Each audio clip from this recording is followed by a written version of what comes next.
محمد رسول الله فاز بالجنة فاز بالجنة ويكن من جوار رسول الله لا إله إلا الله.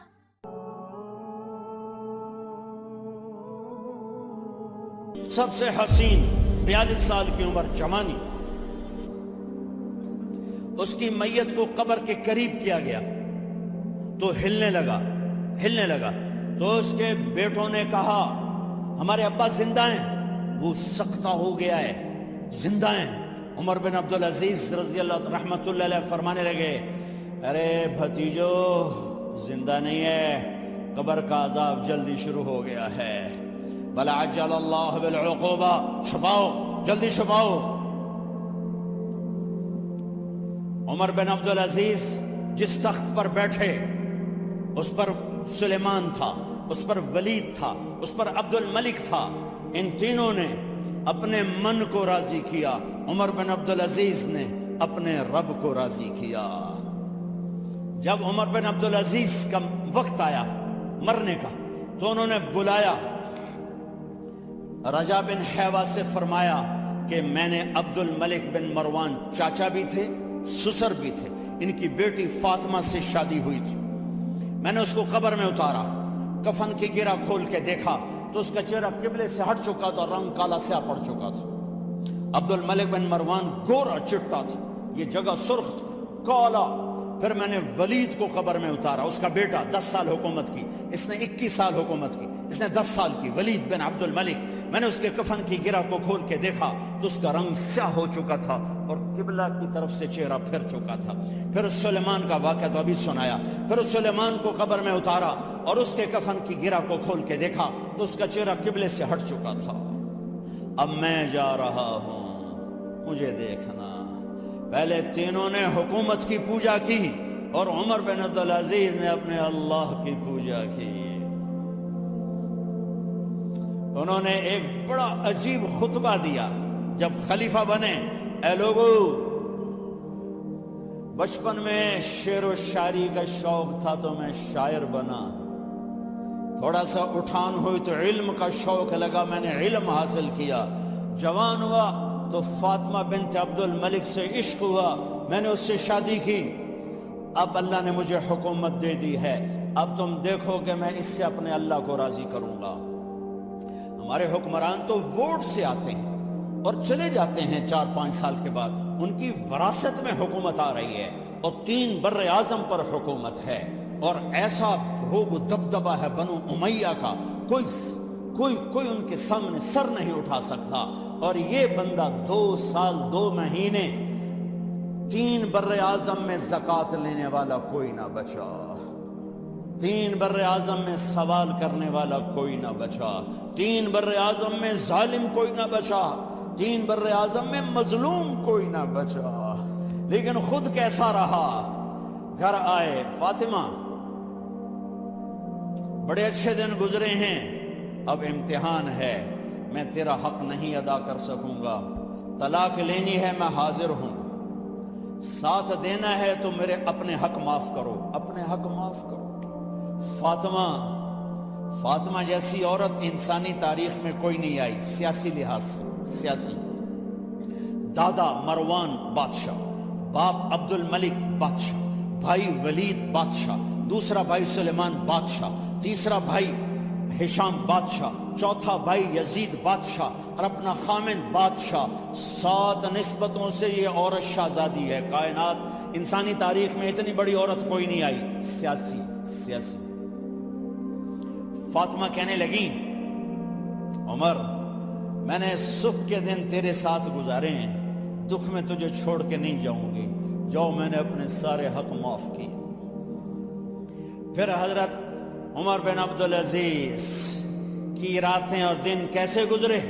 فاطمہ بنت عبد الملک فرماتی ہیں 2 سال 2 مہینے میں وہ میرے بستر پر میرے ساتھ نہیں لیٹے، انہیں غسل کی ضرورت نہیں پیش آئی، مصلے پہ بیٹھتے اور روتے روتے وہیں سو جاتے اور روتے روتے وہیں سے اٹھتے پر 3 بر اعظم میں ظالم کوئی نہ بچا، مظلوم کوئی نہ بچا، زکوٰۃ لینے والا کوئی نہ بچا، بھکاری بھیک مانگنے والا کوئی نہ بچا۔ 3 بر اعظم کو ایسے صاف کر دیا۔ یہ فیصل آباد بھی ان کی حکومت میں شامل تھا، چونکہ ملتان وہ بمبئی تک اور ملتان دیپال پور تک یہ سارا علاقہ ملتان میں آتا ہے، اور محمد بن قاسم نے ملتان فتح کیا ولید کے زمانے میں۔ اپنی حکومت کو اللہ کی رضا کے لیے استعمال کیا۔ کیسے استعمال کیا؟ سارے مال فاطمہ کا سارا زیور بیت المال میں ڈال دیا، تنخواہ پہ آ گئے، عید کا موقع آیا، بچوں نے ماں سے کہا، 12 بچے تھے، بچیاں 12 بچے بچیاں، ہمیں کپڑے لے کر دو، عید آ رہی ہے، ہر آدمی اپنے بچوں کے لیے کپڑے لے رہا ہے۔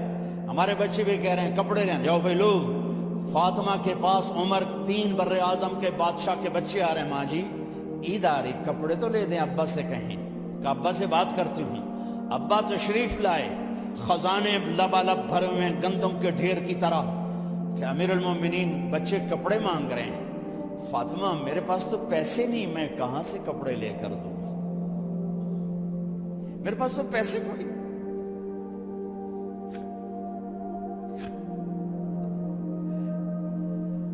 حضرت فاطمہ نے کہا پھر بچوں کا کیا کروں؟ کہا پھر مجھے بھی نہیں پتا کیا کروں۔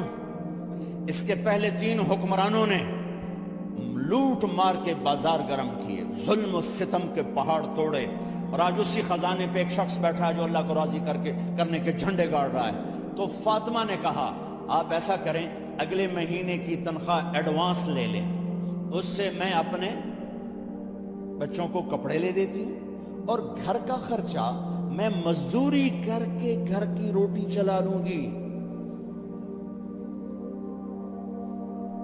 ارے اپنی تاریخ پڑھو، صرف ڈرامے ہی نہ دیکھتے رہ جاؤ، صرف گانے ہی نہ سنتے رہ جاؤ۔ اور بھی دکھ ہیں زمانے میں محبت کے سوا، راحتیں اور بھی ہیں وصل کی راحت کے سوا۔ انہوں نے اپنے بلایا وزیر خزانہ مزاحم، اپنا ہی غلام، ہاں بھائی مزاحم ہمیں بچوں کے کپڑے چاہیے، تو اگلے مہینے کی تنخواہ ایڈوانس مل جائے۔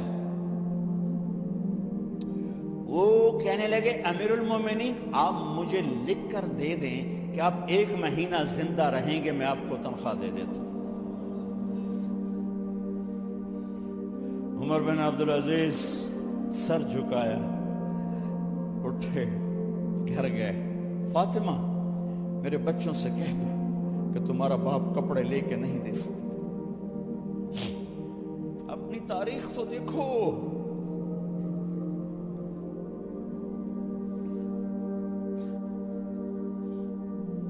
عید کا دن آ گیا، خلیفہ وقت عید کی نماز پڑھاتے تھے، نمازیں بھی خلیفہ وقت پڑھاتے تھے۔ بنو امیہ کا خاندان ملنے کے لیے آ رہا ہے، سارے سرداروں کے بیٹے، اعلیٰ پوشاک، اعلیٰ لباس، ملنے آ رہے ہیں۔ تھوڑے دیر بعد دیکھا تو بچے بھی ملنے آ رہے ہیں، امیر المومنین کی حیثیت سے بچے باپ کو ملنے آ رہے ہیں، اور ان کے جسموں پر پرانا لباس ہے۔ حضرت عمر انہیں دیکھ کر ادھر اپنے سرداروں کے بچے دیکھے تو زرق برق پوشاکیں، اپنے بچوں کو دیکھا۔ ارے اس باپ سے پوچھو جو سب کچھ کر سکتا ہو اور پھر مٹھی بند کر دے کہ نہیں میں نے حرام کی طرف نہیں جانا۔ بچوں کو دیکھا تو آنکھیں ڈب ڈبا گئیں، آنکھوں میں آنسو آ گئے۔ فرمایا میرے بچوں آج تمہیں اپنے باپ سے گلہ تو ہوگا کہ آج ہمارے باپ نے کپڑے ہی نہ لے کے دیے۔ ان کے ایک بیٹے ہیں عبد الملک، ان سے بھی 4 ہاتھ آگے تھے، ان سے پہلے ہی فوت ہو گئے تھے۔ کہنے لگے ابا جان آپ کو مبارک ہو، آپ نے قومی خزانے میں بددیانتی نہیں کی ہے، آپ کو مبارک ہو۔ آج ہمارا سر بلند ہے، ہم شرمندہ نہیں ہیں۔ ہم شرمندہ نہیں ہیں، انسانوں کو کپڑوں پہ نہیں تولا جاتا۔ آج کا میرا دیس کا مالدار اتنا فقیر ہو گیا ہے، اتنا چھوٹا ہو گیا ہے کہ وہ اپنا تعارف کروانے کے لیے 50 لاکھ کی گھڑی لیتا ہے، 6 لاکھ کا جوتا لیتا ہے۔ آج کی بیگم اتنی چھوٹی ہو گئی ہے کہ اپنے قد کو بڑا کرنے کے لیے وہ 10 لاکھ کا ہینڈ بیگ لیتی ہے کہ دیکھو میرا بیگ 10 لاکھ کا ہے۔ ارے میری بہن، تو 10 ٹکے کی بھی نہیں رہی اگر تو نے بیگ سے اپنے آپ کو بڑا بنایا۔ او میرے دوست، تو 2 ٹکے کا نہیں ہے اگر تو 10 لاکھ کے جوتے اور 50 لاکھ کی گاڑی سے، 50 لاکھ کی گھڑی سے اگر تو بڑا بننا چاہتا ہے۔ ارے اس دھوکے سے نکلو۔ برینڈڈ کہاں جا رہے ہو؟ جب تم اپنی ذات میں بے قیمت ہو تو رب ذوالجلال کی قسم، تمہاری گھڑیاں، تمہارے بیگ، تمہاری گاڑیاں، تمہارے بنگلے تمہاری عزت کو بڑھا نہیں سکتے۔ ابا جان، آج ہمارا ساڈا ایتھے سر آ گیا، سانو آج ساڈی عید ہو گئی کہ ساڈے ابے آج خیانت نہیں کی تھی۔ آج ہم خوشی سے بلند ہیں کہ ہمارے باپ نے بدیانتی نہیں۔ بیگم نے اس باندی کو نہلایا، خوبصورت زیورات سے سجایا، عالی شان میک اپ کیا اور اس کا ہاتھ پکڑ کے لائی۔ امیر المومنین، یہ آپ کی خدمت میں گفٹ ہے۔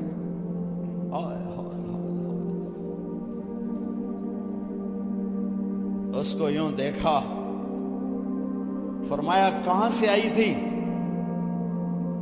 کہا جی عبد الملک نے کوفے سے مجھے زبردستی اٹھوایا تھا۔ تو 2 آدمی بلائے کہ جاؤ اسے اس کے مالک کے پاس واپس بھیج دو۔ وہ کہنے لگی این وجدک علی یا امیر المؤمنین، امیر المؤمنین آپ کا عشق کہاں گیا جو میرے ساتھ تھا؟ تو عمر کی آنکھیں بھر آئیں، کہا وہ پہلے سے بھی زیادہ ہے لیکن تمہیں اللہ کے لیے قربان کرتا، میں اپنے عشق کو اللہ کے لیے قربان کرتا۔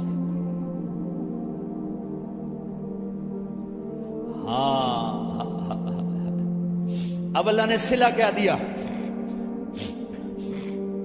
جب انتقال ہوا ہونے لگا تو بلایا رجا کو، جو میں بات پہلے چھوڑ کے ادھر ان کی تھوڑی سیرت بتائی کہ رجا اب میں مرنے لگا ہوں۔ عبد الملک کالا ہو گیا تھا، ولید کالا ہو گیا تھا، سلیمان کالا ہو گیا تھا۔ یہ کیوں کالے ہوئے تھے؟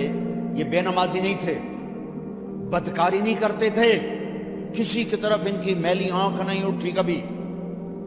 یہ ظالم تھے، ظالم انسانوں کا خون پیا، مال میں خیانت کی، اس پر اللہ نے چہرے پھیر دیے۔ آج عمر بن عبدالعزیز جا رہا ہے کہ دیکھو میں جا رہا ہوں، مجھے دیکھو میرے ساتھ کیا ہوتا ہے۔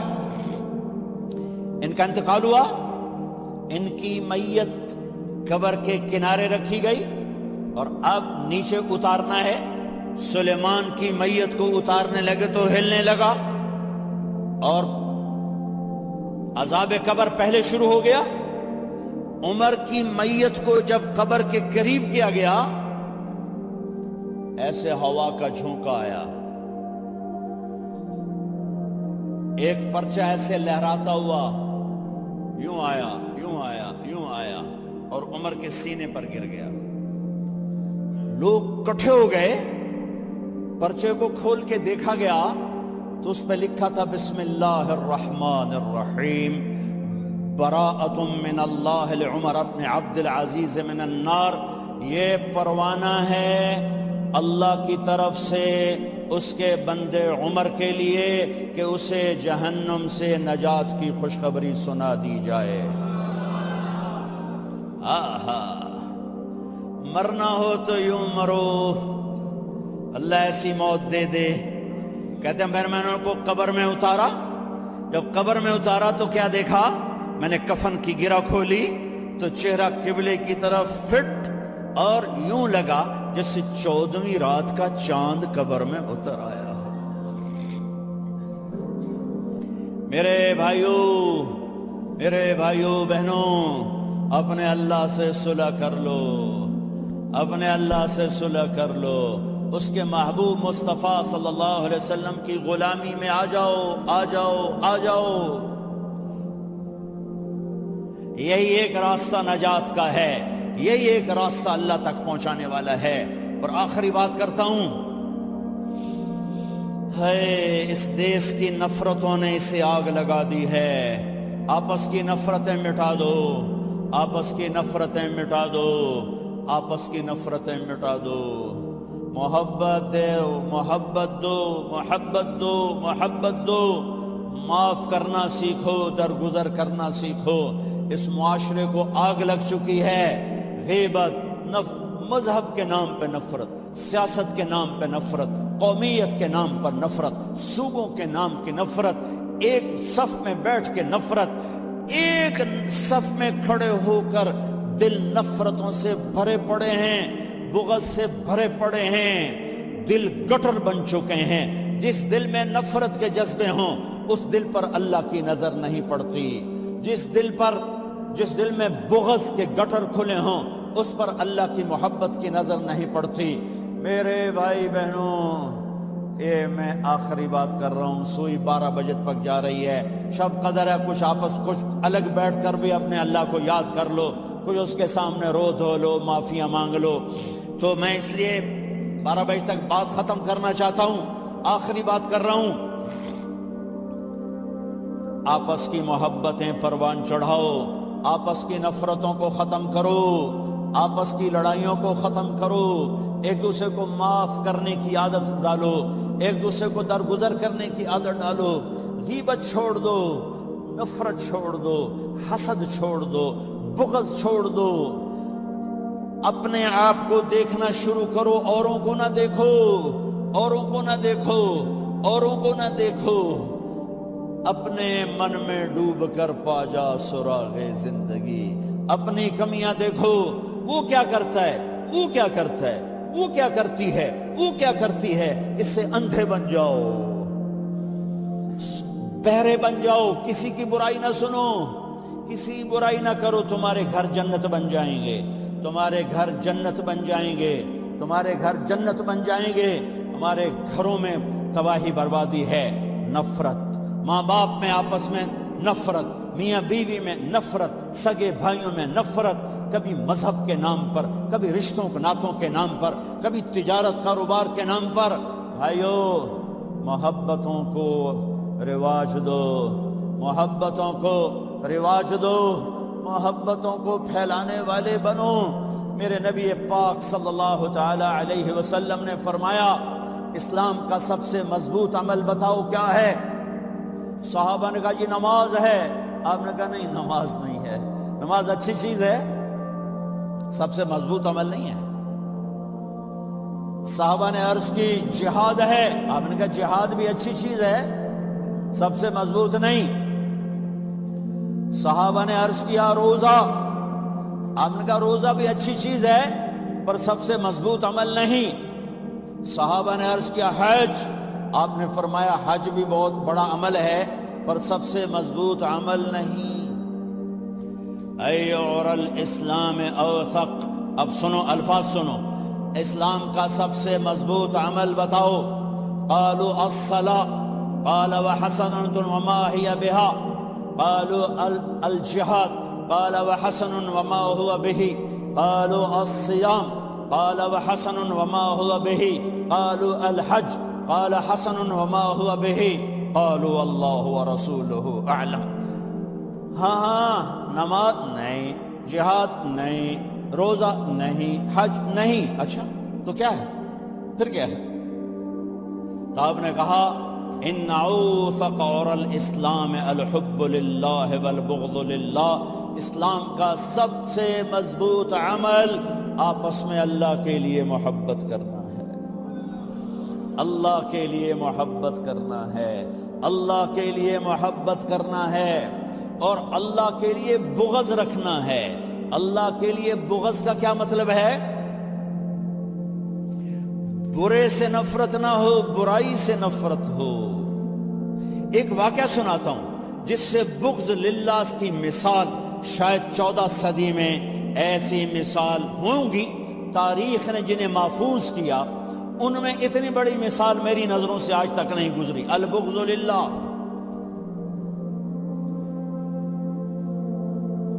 خیبر کی جنگ، یہودی اور حضرت علی کا ٹکراؤ. حضرت علی نے یہودی کو گرایا، قتل کرنے کے لیے تلوار اٹھائی، یہودی نے منہ پہ تھوک دیا تو آپ پیچھے ہٹ گئے، اٹھ گئے کہ دوبارہ آؤ. کہیں یہ کیا؟